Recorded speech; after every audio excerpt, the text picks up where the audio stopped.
Days after Israeli Minister Itamar Ben-Gvir's controversial visit to Al-Aqsa mosque compound in Jerusalem, the UN Security Council met over the issue and urged status quo at the site.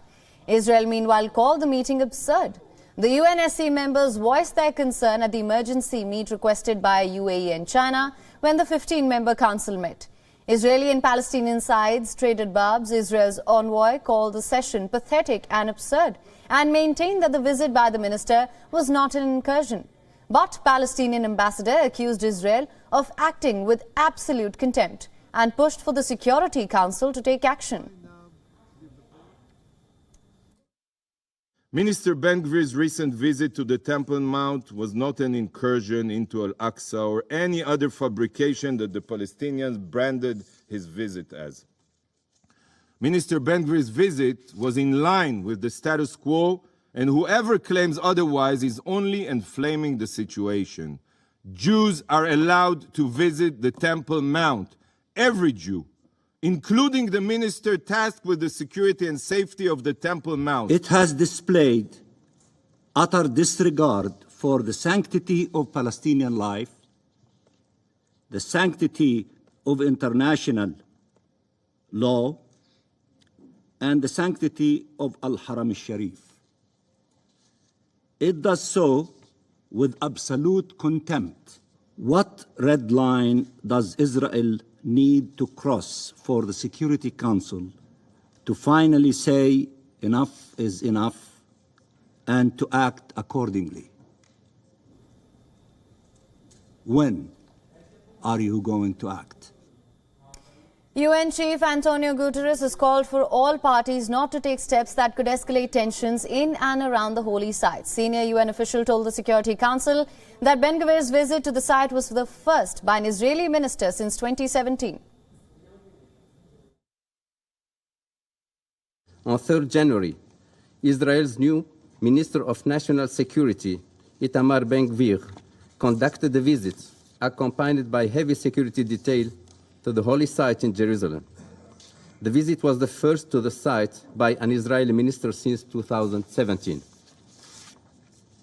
While the visit was not accompanied or followed by violence, it is seen as particularly inflammatory given Mr. Ben-Gvir's past advocacy for changes to the status quo.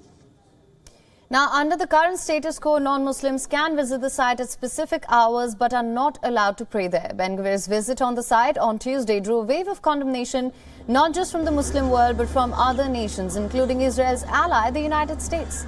At the Security Council meeting, U.S. representatives said that America was concerned by any unilateral acts that exacerbate tensions or undermine the viability of a two-state solution.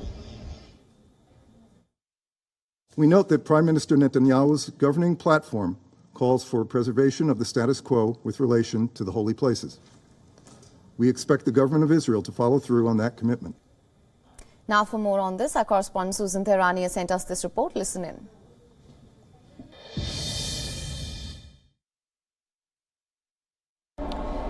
Well, United Nations Security Council member states voiced concern and said that the status quo should be maintained at the Al-Aqsa compound in Jerusalem. The Palestinian envoy wanted to see more action from the body, an unlikely move considering the U.S.'s close relationship with Israel and Washington's veto-wielding power at the Security Council. The United States is committed to a two-state solution in the conflict between Israel and Palestine, and during the meeting said, quote, is concerned by any unilateral act that exacerbates tensions or undermines the viability of a two-state solution.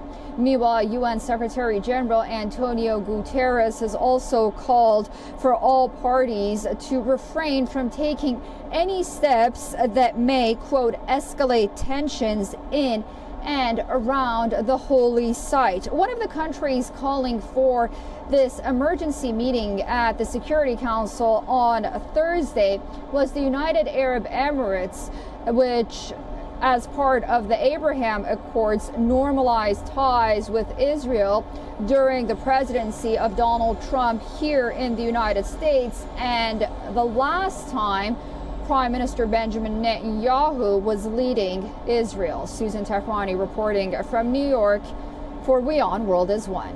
WION is now available in your country. Download the app now. Get all the news on the move.